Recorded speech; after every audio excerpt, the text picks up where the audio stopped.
Vamos a hablar acerca del síndrome por reanimación. Y antes de empezar vamos a mencionar esta frase. Como crisis es el momento en que las preguntas no pueden responderse.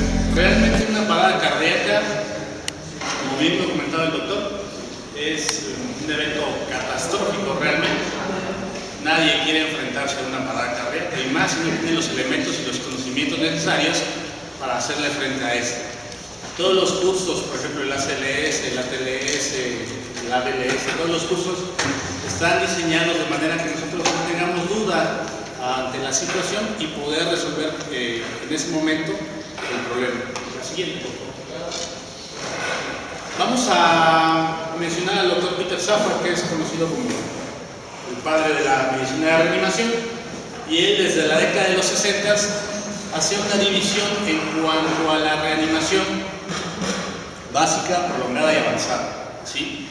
Él en su libro de reanimación cardiopulmonar menciona que la reanimación básica era la oxigenación de urgencias. Él lo comentaba así, y desde ese entonces él mencionaba el ABC, ¿sí? Como todos sabemos, cambió hacia la siguiente. La reanimación avanzada consistía en la restauración de la circulación y la estabilización del sistema cardiopulmonar, y esto mediante la recuperación de la presión de perfusión arteriovenosa adecuada y la normalización en lo posible de lo que es el transporte de oxígeno. Y él le asignaba las letras D, E y F. La siguiente, por favor. La D para drogas, ¿sí? Los fármacos o líquidos intravenosos. La E para el electrocardiograma y la F para el tratamiento de la fibrilación ventricular. La siguiente, por favor. Y lo que nos compete en este momento es la reanimación prolongada, que es la tercera fase de la reanimación como tal, ¿sí? Es el tratamiento intensivo por reanimación orientado principalmente a la recuperación cerebral. Inicialmente decían corazones demasiado buenos para morir, y después comentaban que eran cerebros demasiado buenos para morir. Por lo tanto, muchos argumentan que realmente el término debería ser reanimación cardio-cerebro-pulmonar, porque nos estamos enfocando más a la reanimación cerebral como punto importante de estos pacientes. Y menciona las letras G, H, la siguiente, por favor. G, la graduación o valoración de los pacientes. La F, de las funciones cerebrales humanas, como tal, lo que es la reanimación cerebral, y los cuidados intensivos por reanimación. La siguiente. ¿Qué es lo que pasa en el síndrome posparada cardíaca? Pues realmente los diferentes estudios han demostrado que es un estado muy parecido a la sepsis. Ustedes han revisado lo que son las guías de sobreviviendo a la sepsis, e independientemente de que si sirven o no sirven, realmente son de utilidad en el sentido de que nos dan una herramienta para poder atender a los pacientes. Igual en los pacientes posparada cardíaca ya están bien establecidos los lineamientos a seguir. En la reunión del 2015 se publicaron los avances en este tipo de lineamientos. La siguiente, por favor. Y por lo tanto, tenemos el síndrome posparada cardíaca, tiene unas características similares. Tiene un síndrome de respuesta inflamatoria sistémica, tiene una depresión miocárdica muy similar a la contusión cardíaca, una coagulopatía que se desarrolla en este tipo de pacientes, y también se caracteriza por presentar insuficiencia suprarrenal, ¿sí? La siguiente, por favor. Hay que recordar que el síndrome por reanimación involucra 4 aspectos fundamentales: lo que es la lesión cerebral, la disfunción miocárdica, la lesión por reperfusión sistémica y la exacerbación de la patología que ocasionó como tal la parada cardíaca, ¿sí? La siguiente, por favor. ¿Qué pasa en la lesión cerebral? Pues simplemente hay activación de señales de destrucción celular, se presenta la apoptosis en este tipo de pacientes, formación de radicales libres, alteraciones en cuanto a la homeostasis del calcio, la pérdida de la autorregulación vascular cerebral, y se presenta en estos pacientes edema cerebral. La fisiopatología realmente es muy similar en estos pacientes a aquellos que presentan un evento vascular cerebral o un trauma de cráneo. Sí, es muy similar a la patología, la fisiopatología. La siguiente, por favor. La disfunción miocárdica se va a caracterizar por un aumento en cuanto a la presión venosa central, un aumento de la presión de oclusión de la arteria pulmonar, la disminución transitoria del gasto cardíaco y Clínicamente, así nosotros lo vamos a poder identificar por ingurgitación yugular. Nuestro paciente va a estar taquicárdico y va a tener hipotensión arterial, ¿sí? Esta disfunción miocárdica tiene su pico máximo a las 8 horas posparada cardíaca, con una recuperación a las 24 horas, y los pacientes que sobreviven a las 72 horas se recuperan por completo de la disfunción cardíaca. La siguiente, por favor. En estos pacientes se presenta un imbalance en cuanto al sistema fibrinolítico y anticoagulante, ¿sí? Hay alteración en cuanto a las proteínas o al sistema procoagulante y anticoagulante. Por lo tanto, per se, el retorno a la circulación espontánea es un estado procoagulante y favorece o predispone a nuestros pacientes a presentar trombosis a cualquier nivel, ¿sí? La siguiente, por favor. Y la insuficiencia suprarrenal es muy frecuente. También, al igual que los pacientes con choque séptico o sepsis de cualquier origen, el hecho de que nuestros pacientes presenten insuficiencia suprarrenal incrementa la mortalidad de este tipo de pacientes.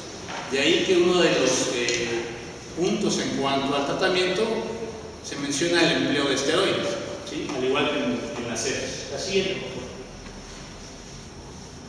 ¿De qué depende la lesión de reperfusión?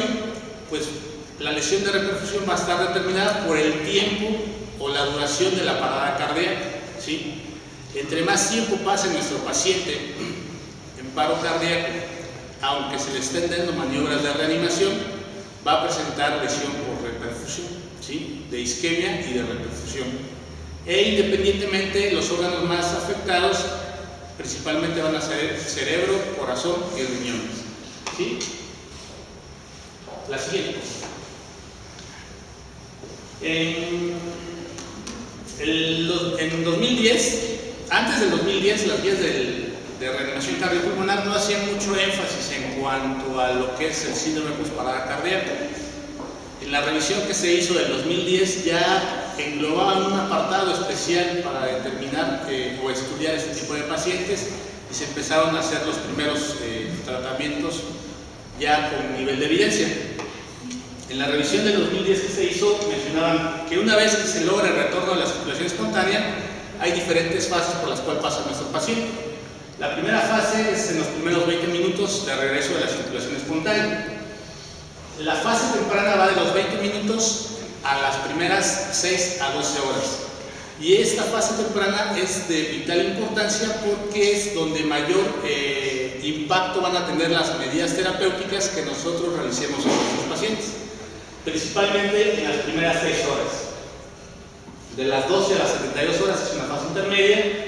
Después de las 72 horas es una fase de recuperación, y hasta los 3 meses ya viene la fase de rehabilitación. La siguiente, por favor. Habíamos comentado que, bueno, la severidad del síndrome posparada cardíaca va a depender de la etiología que la condicionó y de la duración que tenga la parada cardíaca per se. No es lo mismo que ustedes tengan un paciente que haga un paro cardíaco presenciado, ¿sí? E inmediatamente le dicen sus maniobras de reanimación y menos de un ciclo ya lo sacaron, a que ustedes reanimen a un paciente que no tenga un paro cardíaco presenciado, que desconozcan el tiempo que ha estado en paro cardíaco, y ustedes todavía le den reanimación y el paciente tiene un pronóstico muy desfavorable, ¿sí? Al igual que los pacientes con trauma de cráneo, al igual que los pacientes con un evento vascular cerebral, la lesión cerebral posparada cardíaca se va a exacerbar por los siguientes eventos. La hipercapnia, la hiperoxia, la hipoxia, la hiperglucemia, la hipertermia, todos estos determinantes denominados como lesión secundaria van a empeorar el pronóstico de sus pacientes. La siguiente, por favor. Hay que tener en mente que el regreso del paciente a una calidad de vida parecida a la que tenía antes del evento de la parada cardíaca es nuestra meta principal, ¿sí? Nosotros no queremos pacientes que los reanimen durante 20, 30 minutos y el paciente quede en un estado vegetativo persistente, ¿sí? No es lo que buscamos nosotros. Lo que pretendemos es que al nosotros dar la reanimación, nuestros pacientes tengan una calidad de vida y que sean autosuficientes en sus actividades diarias, ¿sí? Por eso el retorno a la circulación espontánea es el primer paso en el éxito del manejo de la parada cardíaca. La siguiente, por favor. ¿Qué es la rutina? Nosotros entendemos como rutina una serie de pasos que hacen que gente ordinaria haga cosas extraordinarias. La siguiente, por favor. No se ve claramente la siguiente. Se han hecho varios, del 2010 a la revisión del 2015, se han hecho varias modificaciones en cuanto al manejo de la parada cardíaca. Básicamente, el tratamiento en sí de la parada cardíaca consiste en la optimización de los parámetros hemodinámicos, respiratorios, cerebrales y renales, ¿sí? Cuando nosotros decimos optimización, queremos entender que tenemos que acercarnos a lo más fisiológicamente posible de nuestros pacientes, ¿sí? Si nosotros hablamos de la optimización cerebral, podemos decir que el paciente, una vez que tiene retorno a la circulación espontánea y no obedece órdenes o comandos sencillos, es un paciente candidato a someterlo a manejo de la temperatura, ¿sí? Lo que antes se conocían como hipotermia terapéutica. Estos pacientes, cuando nosotros los sometemos a manejo de la temperatura por meta, lo que, a pesar de que tiene no un nivel de evidencia tan alto como uno quisiera, es el mejor método del cual disponemos hasta ahorita para tratar a los pacientes posparada cardíaca, ¿sí? Necesitamos meter a un paciente de 6 para que tenga buen éxito y recuperación cerebral aceptable. Entonces, antes, en el 2010, mencionaban únicamente que eran candidatos los pacientes con ritmos desfibrilables. Actualmente, todos los pacientes en posparada cardíaca, independiente del ritmo, sea desfibrilable o no desfibrilable, es candidato a someterlo a manejo de la temperatura por metas, ¿sí? Anteriormente comentaba que de 32 a 34 grados centígrados. Ahorita el rango de temperatura realmente se amplió bastante y da posibilidad a que este tipo de pacientes los dejemos a una temperatura de 36 grados durante 24 a 48 horas y con un recalentamiento posterior de 0.25 grados por hora, ¿sí? Con esto ustedes tienen la oportunidad de no someterlos a una hipotermia de 32 grados, pero sí manejarlos a 36 grados sin ningún problema, ¿sí? Sin los efectos deleterios que puede condicionar la hipotermia per se. Si nos vamos desde el punto de vista ventilatorio, los pacientes cuando caen en parada cardíaca, ustedes pueden manejarlos con una fracción inspirada de oxígeno del 100%.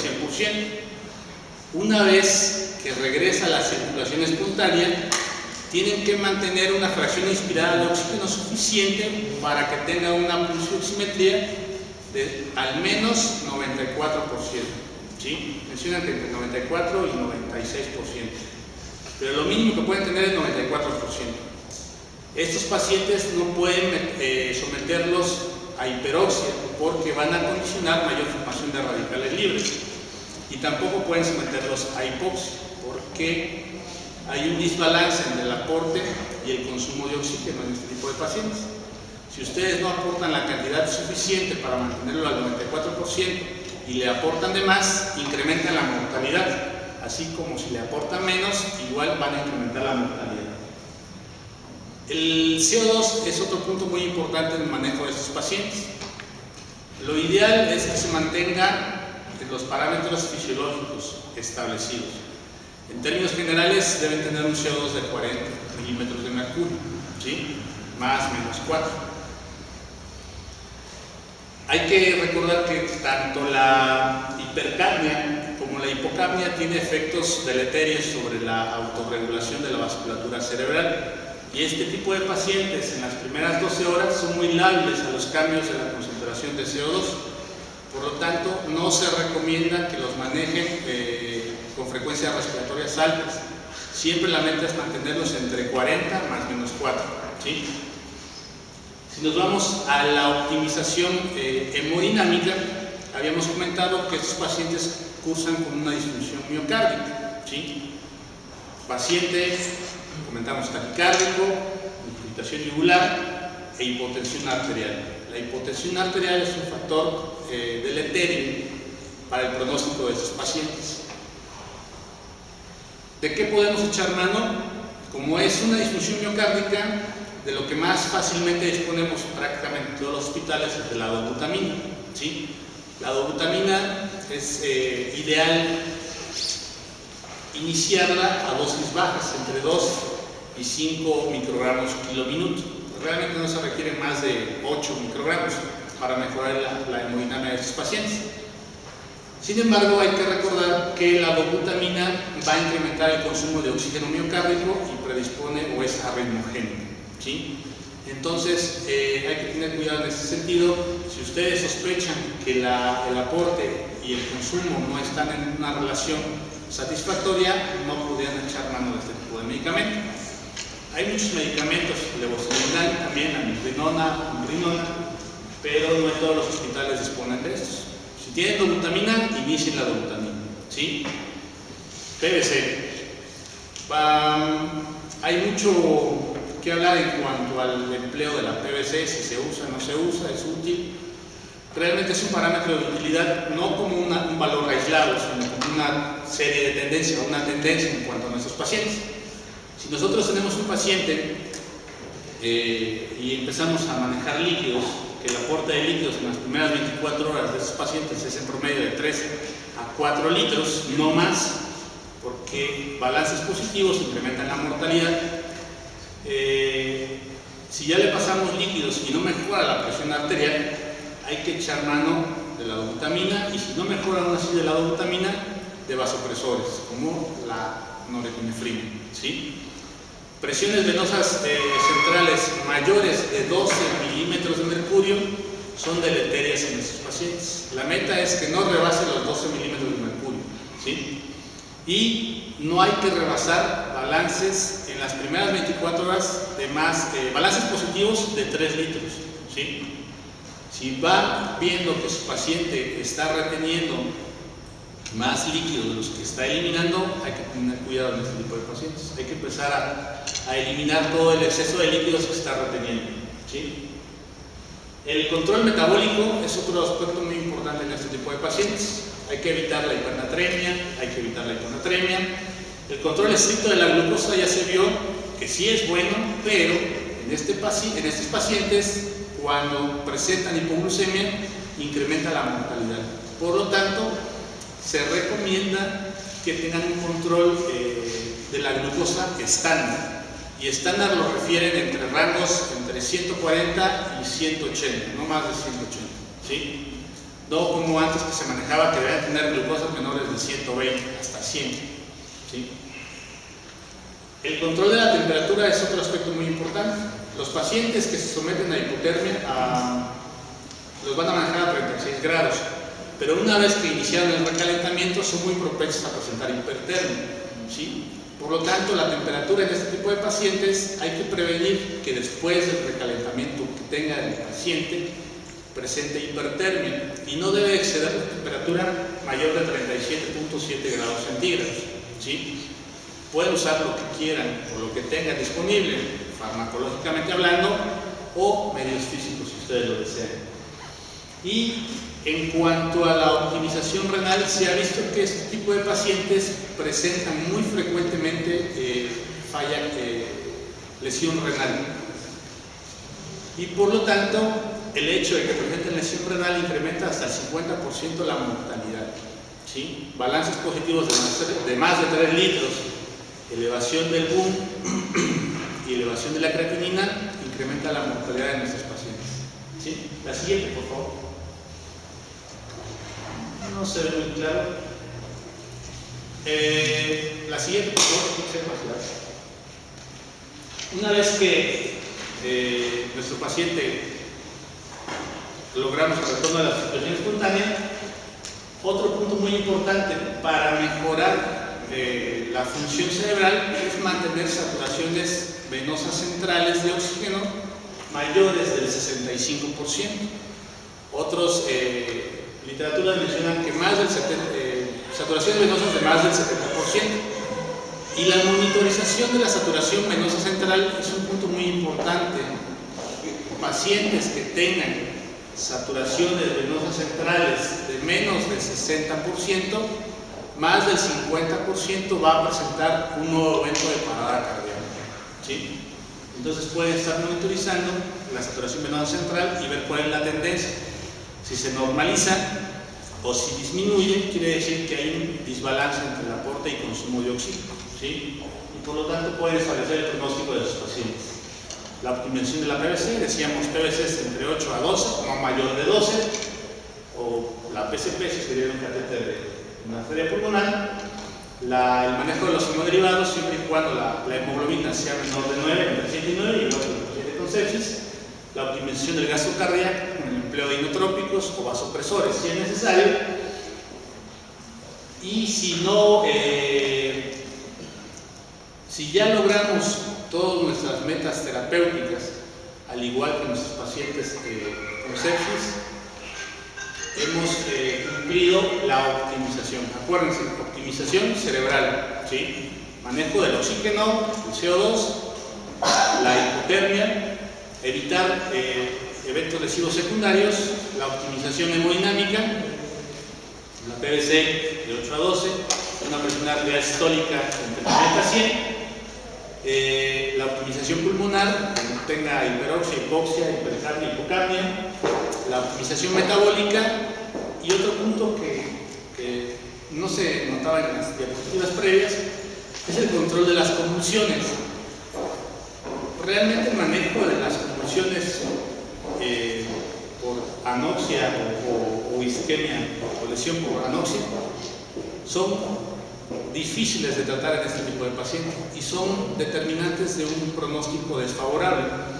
Por lo tanto, todos los pacientes que tengan presencia de crisis convulsivas hay que dar el tratamiento de manera adecuada con el medicamento que ustedes dispongan. ¿Sí?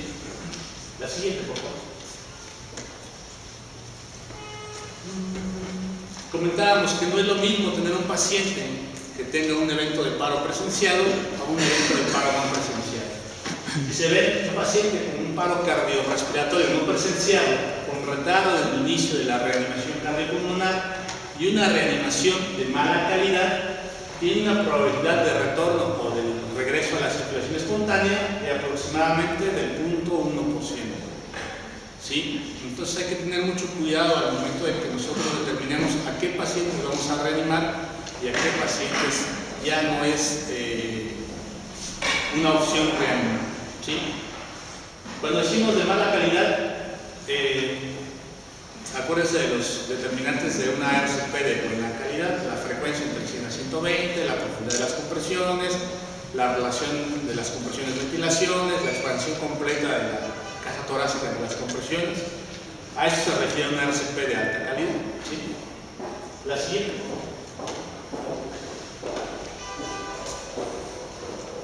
La calidad de la vida es a veces más importante que la vida misma. ¿Sí? Volvemos a lo mismo. A mí no me sirve de nada reanimar a un paciente que quede con un estado vegetativo o que quede con un Glasgow de 3, 4 puntos, porque no va a tener calidad de vida. Lo que yo quiero es que su calidad de vida sea similar a antes que presentara la parada cardíaca. ¿Sí? Lo ideal es que ningún paciente presentara una parada cardíaca. Para esto se dispone de diferentes escalas o modelos predictivos para ver que un paciente se está deteriorando. ¿Sí? Sería de utilidad que en sus unidades hospitalarias utilizaran este tipo de escalas de riesgo o de alerta temprana para que ustedes puedan determinar, o más bien dicho, el personal de enfermería estuviera alerta y les informara inmediatamente cuando algún parámetro fisiológico se está viendo alterado, ya sea la presión arterial, la frecuencia cardíaca o el estado de alerta. ¿Sí? Es realmente muy deprimente ver que muchos de nosotros estamos acostumbrados a reanimar pacientes pero no vemos las consecuencias de nuestra reanimación. El paciente se convierte en una carga realmente, ¿sí? Muchas veces pasan estancias prolongadas en los servicios de urgencias, posteriormente pasan una terapia intensiva, terminan en traqueostomía, en gastrostomía, y al final de cuentas se llevan a su casa, lo regresan porque ya está todo con escalas o úlceras por presión, y es muy deprimente ver el estado o el pronóstico que nosotros condicionamos en este tipo de pacientes. Le digo, ningún paciente tendría que terminar en una parada cardíaca. Es un evento realmente predecible en este tipo de pacientes. ¿Sí? La siguiente, por favor. Y volvemos al inicio. ¿Sí? Dice, crisis es el momento en que las preguntas no pueden responder. En este momento vamos a entrar en una crisis, porque cuando me hagan preguntas, yo no las voy a responder. ¿Sí? No tengan dudas, preguntas.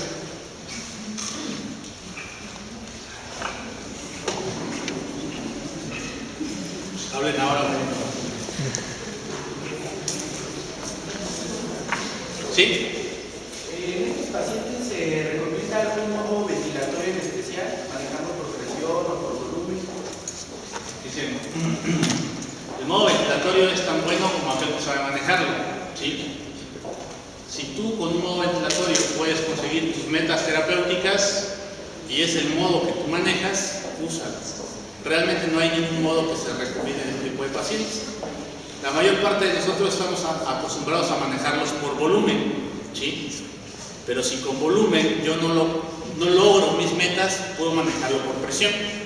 Si por presión no logro mis metas, puedo manejarlos con métodos no convencionales, como APRV o IPAP, ¿sí? Entonces, no te preocupes por el modo ventilatorio, siempre y cuando tú puedas manejarlo o sepas qué es lo que buscas con el modo ventilatorio, lo puedes manejar sin ningún problema. ¿Sí? ¿Alguna otra duda o pregunta?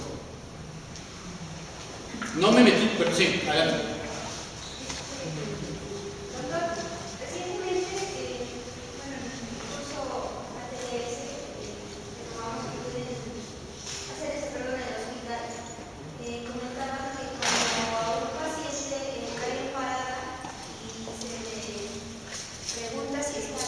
Sí. Lo puedes dejar sin tubo, sin nada. Y muchas veces, por ejemplo, en el hospital igual lo mandan con síndrome posparada y sin tubo. Entonces. Sí. Es que esa parte no se vio en la diapositiva. O sea, una vez que el paciente retorna a la circulación espontánea, hay que establecer una vía aérea definitiva. El manual les maneja dispositivos supraglóticos. Porque mientras están dando las compresiones, un dispositivo supraglótico es la mascarilla laringea, ¿no? Mientras están dando las compresiones, pueden poner la mascarilla laringea sin interrumpir las compresiones. Si no le pusieron una mascarilla laringea, cuando tiene regreso a la circulación espontánea, hay que intubarlo, ¿sí? Casi todos esos pacientes tienen glándulo menor de 8. Y en todos los cursos dicen, glándulo menor de 8, hay que asegurar la vía aérea, ¿no? El método por excelencia siempre va a ser la intubación endotraqueal, pero no es el único método, ¿sí? Si tienen una mascarilla laringea, la pueden usar sin necesidad de interrumpir las compresiones. Y es un método bastante efectivo para el manejo de la vía aérea, ¿sí? Y lo pueden tener independientemente del tiempo. ¿Tienen que intubarse? Sí. Pero acuérdense, paciente que obedece órdenes sencillas o comandos sencillos no requiere que lo intuben, ¿sí? Ahí estamos hablando que ese paciente tiene un grado mayor de 8. Paciente con grado menor de 8 hay que intubarlo, ¿sí? Aquí el determinante es el grado, ¿sí? ¿Alguna otra duda o pregunta?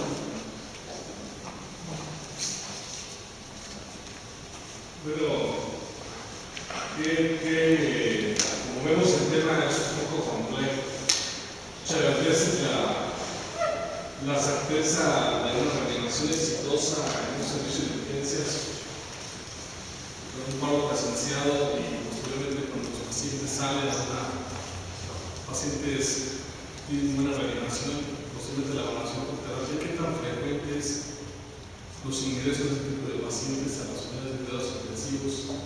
Como sabemos, los españoles pues hablan de muchas todos los pacientes tienen diferentes dispositivos en los cuales sus reanimaciones son, la mayoría son exitosas y pasan a una de los cuidados intensivos con un manejo postparto. ¿Qué tan frecuente es en un hospital, los hospitales de México, que son la mayoría de los hospitales que cuentan con este tipo de instrumentos y tienen mejor que las terapias periféricas? ¿Qué tan frecuente es el ingreso de estos pacientes a una terapia intensiva y lo complejo que es la monitorización del electrocardiograma, el electroencefalograma, el manejo hemodinámico? ¿Qué nos puede decir de eso en relación a lo que tema?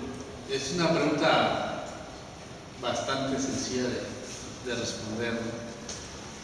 ¿Qué tan frecuente los médicos toman un curso de ACLS? Para lo mismo. ¿Por qué no hay cambio en las actitudes de los médicos? Por falta de conocimiento. Todos los pacientes en posparada cardíaca, de retorno a la circulación espontánea, deberían de ingresarse a una terapia intensiva. Pero ¿qué es lo que limita que nosotros los ingresemos?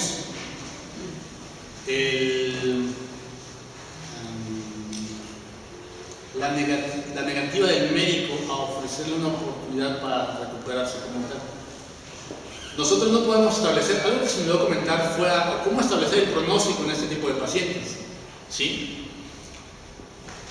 Si tú lo metes a hipotermia terapéutica, bueno, comentamos que ya no se llama así como tal, pero si tú lo sometes a hipotermia, en las primeras 72 horas o durante las 72 horas que lo tienes, de 24 a 48 horas en hipotermia, lo recalientas, no puedes establecer un pronóstico en ese tipo de pacientes. Ningún método te lo va a determinar. Incluso después de las 72 horas hay que esperar, porque los medicamentos, el metabolismo de los medicamentos se va a ver alterado por la hipotermia per se. Entonces hay que esperar el tiempo suficiente o razonable para decir, este paciente sí va a tener buena recuperación o este paciente no va a tener buena recuperación, ¿sí? Si nosotros queremos hacer una determinación clínica, probablemente el reflejo pupilar, la respuesta motora, que no es muy determinante en las primeras 48 horas, pero el reflejo pupilar sí es uno de los puntos más importantes de la exploración física. Nosotros los metemos a la terapia y posteriormente, desafortunadamente, no hay los demás métodos o estudios para determinar cuál va a ser el pronóstico, ¿sí? Nosotros quisiéramos tener, no sé, tomografía a las 24 horas, ¿no? Pues ya ves, a veces, ahorita en el hospital no sirve el tomógrafo, o no toman tomografías porque el aire acondicionado no sirve. Entonces, si lo ponen a funcionar, se quema el tomógrafo, ¿no? Son esos aspectos que hay que cambiar desde la estructura de los hospitales para que todos nuestros pacientes posparada cardíaca reanimados satisfactoriamente pudiéramos ingresarlos. La falta de conocimiento, la falta de interés por atender este tipo de pacientes son los determinantes principales para que no se ingresen en las unidades de cuidados intensivos, ¿sí? Y el mal manejo que muchas veces se haga en los servicios de urgencias, ¿sí? Es cierto, te lo digo, bueno, sabemos cómo son los médicos y muchos no están actualizados en las guías de reanimación cardiopulmonar, ¿sí? Es realmente difícil que todos quieran capacitarse y por lo tanto no podemos estandarizar todos los cuidados que requiere este tipo de pacientes porque no hablamos probablemente el mismo idioma, ¿sí? Entonces sí es un poquito complicado. Nosotros, bueno, cuando éramos residentes, sí ingresábamos varios pacientes por reanimación. La verdad sí nos faltaba mucho y no tenían buenos resultados, no lo hicieron, ¿no? Pero había pacientes que salían bastante bien, ¿no? Pues, la verdad, pues te agradecemos la oportunidad que nos brindas. Es un tema complejo y aparte, sabiendo que ya tiene más de 10 años con la evolución, ahorita con las nuevas guías, las actualizaciones, y ya viene en boga este tipo de síndrome que hay que manejarlo, pero lo que hablas, la seguridad, la eficacia, la educación, desde muchos aspectos para que los pacientes tengan un buen pronóstico. la verdad nos abres mucho el panorama de que una buena reanimación es el éxito para la calidad de vida del paciente y que el paciente lo vea en el hospital. Antes, nada más un punto que se me va a comentarles es el empleo de los esteroides en posparada cardíaca. No hay un nivel de evidencia suficiente para usarlos o para no usarlos, pero los esquemas que se han empleado en este tipo de pacientes es una dosis de metilprednisolona de 40 miligramos y posteriormente dosis de 100 miligramos de hidrocortisona cada 8 horas.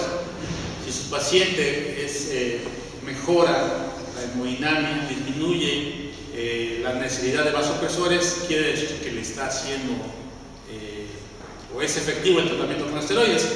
Si no le funciona, suspéndalo, no tiene razón de usarlo, ¿no? No hay suficiente evidencia, pero no quiere decir que no pueda aparecer posteriormente, ¿no? Todo esto va a ir cambiando, entonces conforme vaya apareciendo nueva evidencia, se van a hacer nuevos cambios. De hecho, si ustedes revisan las guías de 2010 al 2015, muy pocas cosas cambiaron, ¿sí? Entonces, hay que esperar a que salgan nuevos estudios para que terminen el nivel de evidencia.